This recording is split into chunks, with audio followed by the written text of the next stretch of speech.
Hello everyone, welcome back to my YouTube channel. आज के इस वीडियो में हम इस ब्लाउज़ की कटिंग और स्टिचिंग दोनों ही देखेंगे।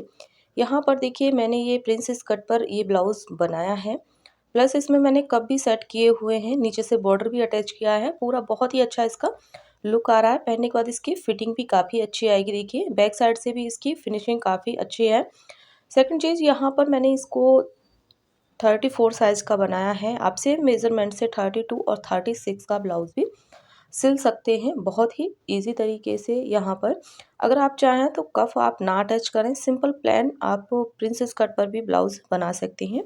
तो चलिए इसकी हम कटिंग करते हैं। कटिंग करने के लिए देखिए, मैंने यहाँ पर डबल फोल्ड अपनी जो लाइनिंग है वो ले लिया है। नीचे से हमने एक स्ट्रेट मार्किंग करी है। अब स्ट्रेट मार्किंग पर से जितना भी आपने तैयार ब्लाउज़ की लेंथ रखनी है अपने अकॉर्डिंग, उस लेंथ में आपने इस तरीके से एक स्ट्रेट मार्किंग करनी है। देन उसके बाद देखिए, हम यहाँ पर इस तरीके से अपनी जो नेक का ब्रॉड है वो उस पर मार्किंग करेंगे। मैंने करा है 2.5 पर। 3 इंच मैंने शोल्डर रखा है और 6 मैंने रखे हैं इसके आर्म होल, इस तरीके से। और उसके बाद हम अपनी चेस्ट का 4th पार्ट यहाँ पर लेंगे 8.5। यहाँ पर 4th पार्ट आ रहा है मेरा, देखिए इस तरीके से। तो मैंने इसको इस तरीके से बॉक्स बना दिया है। देन इसके बाद देखिए, कमर है यहाँ पर मेरी 26। तो 26 में आप अपने अकॉर्डिंग यहाँ पर जितनी भी आपकी कमर है उसमें 1 इंच एक्स्ट्रा रख लें।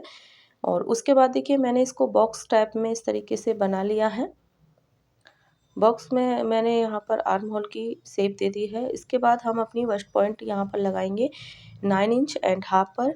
तो 9 में मेरी रेडी आएगी स्टिचिंग करने के बाद, तो हाफ इंच हमने और यहाँ पर लगाई है और यहाँ से एक स्ट्रेट मार्किंग करेंगे। अब यहाँ पर देखिए, शोल्डर की आर्म होल की तरफ हमने 5.5 पर एक मार्किंग करी है और इसको भी हम एक स्ट्रेट मार्किंग करेंगे। और इसके बाद हम 2/4 इंच पर गुलाई देते हुए इसको इस तरीके से मिलाएंगे। और यहाँ से करीबन देखिए 1 इंच पर हमने ये जो आर्म होल की तरफ हमारी स्लिडिंग होती है वो 1 इंच की होगी, जो कि डबल फोल्ड होने के बाद हाफ इंच हो जाता है। नीचे से हम 1.5 इंच पर एक मार्किंग करेंगे। इसको भी हम इस तरीके से शेप दे देंगे, तो ये कप की शेप आ जाती है, काफ़ी ज़्यादा अच्छी शेप आ जाती है। इसके बाद हम अपना एक्स्ट्रा मार्जिन यहाँ पर ऐड कर लेंगे। आप अपने अकॉर्डिंग एक्स्ट्रा मार्जिन यहाँ पर ऐड कर लें। इसके बाद देखिए, मैंने इसकी कटिंग कर ली है। कटिंग करने के बाद अब हम अपने इस फैब्रिक में से कटिंग करेंगे। तो गाइस, गले को किस तरीके से छोटा किया जाता है वो मैंने एक वीडियो अपलोड कर दिया है। इसी फैब्रिक का मैंने बैक पैनल का वो वीडियो अपलोड करा है। तो यहाँ पर देखिए, सबसे पहले क्या करना है, आपने नेक लाइन से नेक लाइन को मिलाते हुए आपने 2.5 पर एक मार्किंग करके इसको हम ऑल पिन से सेट करने के बाद अब हम अपने यहाँ पर अपनी लाइनिंग के पीस को रख के कटिंग करेंगे, ताकि आपकी शोल्डर यहाँ पर कम ना हो। तो यहाँ पर चलिए मैं कटिंग करती हूँ इसकी। और कटिंग करते समय आपने ध्यान रखना है, आपने आधा आधा इंच या 2/4 इंच फैब्रिक को आपने एक्स्ट्रा ही रखना है। जब हम कटिंग करें स्टिचिंग करेंगे तो हम इसको ट्रिम कर देंगे बाद में। इसी तरीके से हमने देखिए यहाँ पर भी एक्स्ट्रा फैब्रिक को कट करते जाएंगे। यहाँ पर मेन फैब्रिक थोड़ा सा मेरा कम है, तो यहाँ पर लाइनिंग में अच्छी खासी मैंने मार्जिन रखी है। तो मार्जिन के अकॉर्डिंग लाइनिंग को देखिए, हमने लाइनिंग हमारी एक्स्ट्रा आ रही है तो हाफ इंच हम लाइनिंग को यहाँ से कट कर देंगे। आपने लाइनिंग तभी कट करनी है जब आपके फैब्रिक में एक्स्ट्रा मार्जिन हो। तो यहाँ पर मेरे फैब्रिक में एक्स्ट्रा मार्जिन था। अब हमने 2.5 इंच पर एक मार्किंग कर ली है, जो कि हमारा एक्स्ट्रा है नेक। और यहाँ से हम इस तरीके से ट्रिम कर देंगे। तो ध्यान रखें, ये प्रोसेस आपने सिर्फ मैन फैब्रिक में करना है, लाइनिंग में नहीं करना है। और डिटेल वीडियो बहुत ही अच्छी तरीके से मैंने उसमें डिटेल में आपको समझाया, तो आप उस वीडियो को ज़रूर देखना। तो सबसे पहले चलिए हम मशीन पर चलते हैं और इसकी करते हैं स्टिचिंग इस तरीके से। तो देखिए, मैंने यहाँ पर इसकी सिलाई कर ली थी जिसको मैंने सिलेक्ट किया था। अब हम अपने जो हमारा पॉइंट है, हम इस तरीके से उसमें डबल करते हुए मिडिल में सेंटर निकाल लेंगे इस तरीके से एक। और यहाँ पर चाहे तो आप छोटे छोटे नॉचेस डाल सकते हैं, चाहे तो आप मार्किंग कर सकते हैं। तो उसके बाद हमने अपने कफ पैनल पर भी इस तरीके से ही करना है। दोनों में हम सेम प्रोसेस रिपीट करेंगे। इसके बाद अब हम अपनी स्टिचिंग करेंगे। स्टिचिंग करने के लिए देखिए, आपने जो नॉचेस लगाए हैं, नॉचेस से नॉचेस को आपने इस तरीके से मिलाना है और मिलाने के बाद आपने यहाँ पर ऑल पिन लगा लेनी है। ऑल पिन लगाने से आपका सेंटर आउट नहीं होगा इस तरीके से।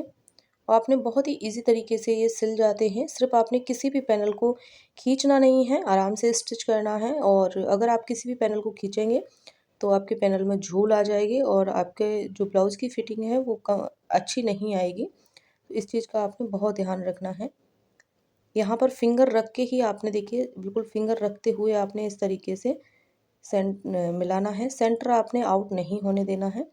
तो चलिए हम स्टिचिंग करते हैं, देखते हैं इसको किस तरीके से हम करेंगे। तो जहाँ पर आपको जो पार्ट आपको लग रहा है कि वो छोटा है, उसको ही हल्का सा आपने खींचना है इस तरीके से।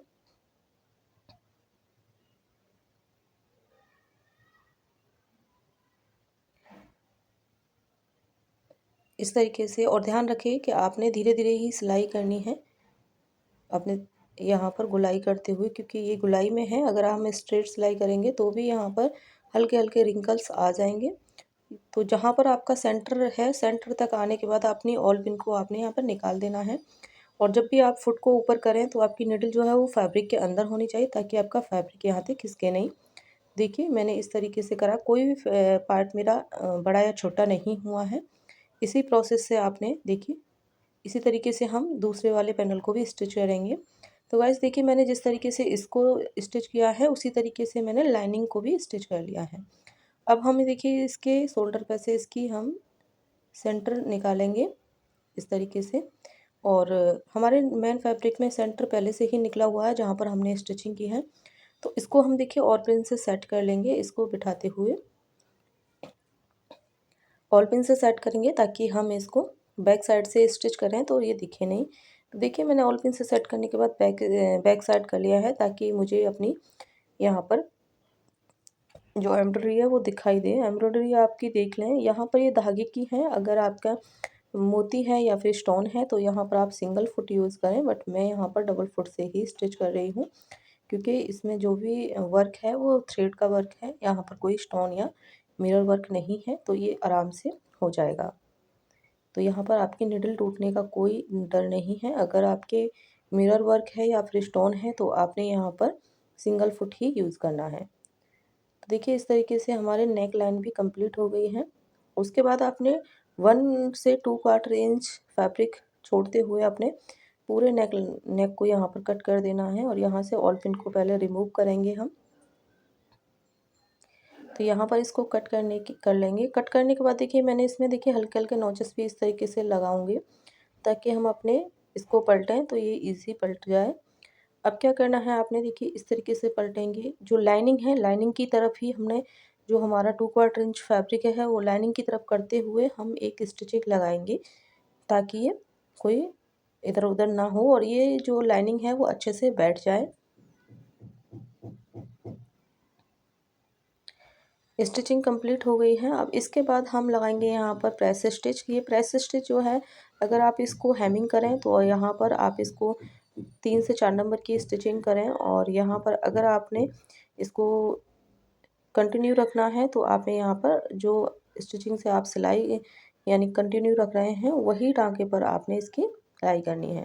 तो यहाँ पर थोड़ा सा मैंने जो टाँका है वो बढ़ा लिया है, क्योंकि मुझे हेमिंग करनी है। तो मैं बाद में इस वाले थ्रेड को निकाल दूँगी। इस तरीके से आपने पूरे गले पे एक प्रेस स्टिच कर देनी है। देखिए प्रेस स्टिच हो गई है। देन उसके बाद जब हम इसको पहनेंगे तो प्रॉपर आएगा ये।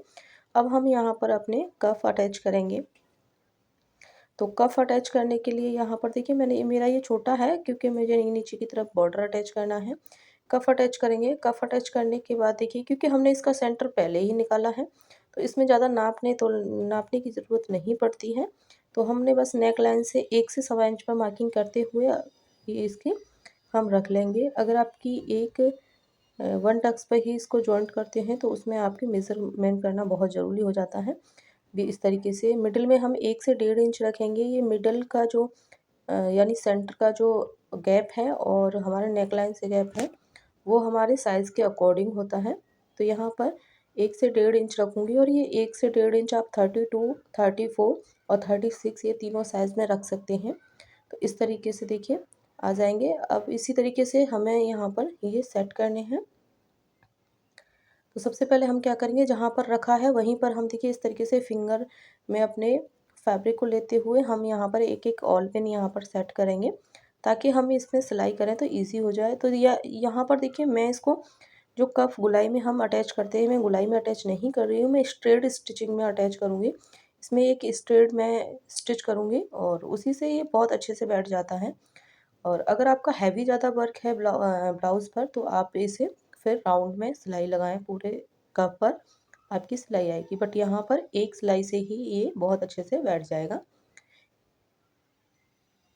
देखिए इस तरीके से जैसे हमने इस पर सिलाई की है, इसी तरीके से हम इस पर सिलाई करेंगे। ऑल पिन को रिमूव करेंगे, सेकंड पर भी हम इस तरीके से करेंगे, इसको उल्टा कर लेंगे ताकि सिलाई करने में प्रॉब्लम ना हो। इस तरीके से करने से क्या होता है कि हमारा जो कफ है वो अच्छी तरीके से बैठ जाता है। दूसरा, हमारे फैब्रिक में झूल नहीं आती हैं, यानी रिंकल्स नहीं आते हैं, वो सिकुड़ता नहीं है।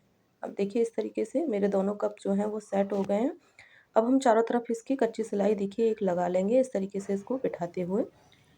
तो इस तरीके से मेरे ये बिल्कुल सेट हो गए हैं। चारों तरफ से हम इसमें कच्ची सिलाई लगाकर इसको कंप्लीट कर लेंगे। देखिए मैंने इसको उल्टे करने के बाद लगाई है चारों तरफ से सिलाई। अब हम इसकी बेल्ट लगाएंगे। बेल्ट मैंने सेम बॉर्डर ही इसका यूज़ किया है। तो फैब्रिक पर मैं सबसे पहले देखिए इस तरीके से इसको रखूँगी, फिर हम इसको फोल्ड कर लेंगे इस तरीके से। इसमें पाइपिंग है, पाइपिंग के सहारे ही आपने करनी है, तो आपकी पाइपिंग बाहर की तरफ आ जाएगी, पाइपिंग भी आपकी गुम हो जाएगी इस तरीके से करने से। तो देखिए गुम पाइपिंग भी आपकी कंप्लीट हो गई है इस तरीके से। देखिए इस तरीके से हम इसको फोल्ड कर लेंगे, तो देखिए पाइपिंग भी हमारी अंदर गुम हो गई है। अब देखिए इस तरीके से करने के बाद हमने यहाँ पर जहाँ पर हमारी बेल्ट आ रही है, इसी तरीके से हमने नीचे वाले फैब्रिक पर मार्किंग करनी है, ताकि हमें पता चल जाए कि हमें इतना फैब्रिक दबाना है। तो चलिए हम इसकी सिलाई करेंगे। सिलाई किस तरीके से कर, देखिए इस तरीके से आएगा हमारा। आप चाहें तो इस तरीके से भी कर सकते हैं, अगर आपने बैक साइड से फ़ोल्ड किया है फैब्रिक तो। लेकिन मैंने बैक साइड से फ़ोल्ड नहीं किया है फैब्रिक, तो मैं इस तरीके से सिलाई यहाँ पर करेंगे। अब यहाँ पर आपने मेज़रमेंट कर लेना है कि कितने ब्लाउज़ की आपकी लेंथ है। उसी तरीके से आपने अपने ब्लाउज़ पर भी मार्किंग करनी है, ताकि हमें यहाँ पर भी पता चल सके कि हमने यहाँ पर अपनी बेल्ट को अटैच करना है। तो हम क्या करेंगे, इसी तरीके से पूरे यहाँ के इसके बॉटम पर हम इस तरीके से मार्किंग कर देंगे। अभी देखिए जो हमने सेंटर निकाला है, पहले हम सेंटर निकाल लेंगे। सेंटर निकालने के बाद देखिए हम इसको इस तरीके से उल्टा रखेंगे, और उल्टा रखने के बाद हमने ऊपर से अपने ब्लाउज़ का भी सेंटर निकाला है, और सेंटर निकालने के बाद हम इस पर सिलाई करेंगे। और सिलाई करने के बाद हम इसको पलट देंगे। बहुत इजी इस तरीके से बेल्ट आप इस पर लगा सकते हैं। अगर आप प्लेन ब्लाउज़ बना रहे हैं तो उसमें भी आप लेस का बॉर्डर बना के भी लगा सकती हैं, अगर आपकी इतना चौड़ा आपकी साड़ी का बॉर्डर नहीं है तो। इससे बहुत ही अच्छी फिटिंग आती है आपके ब्लाउज़ में इस तरीके से।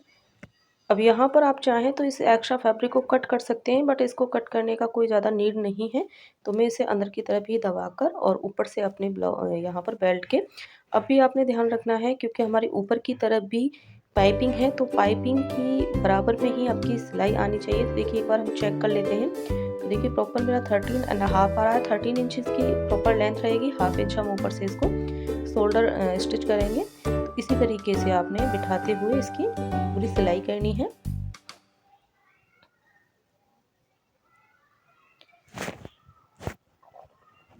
तो यहाँ पर देखिए सिलाई कंप्लीट हो गई है।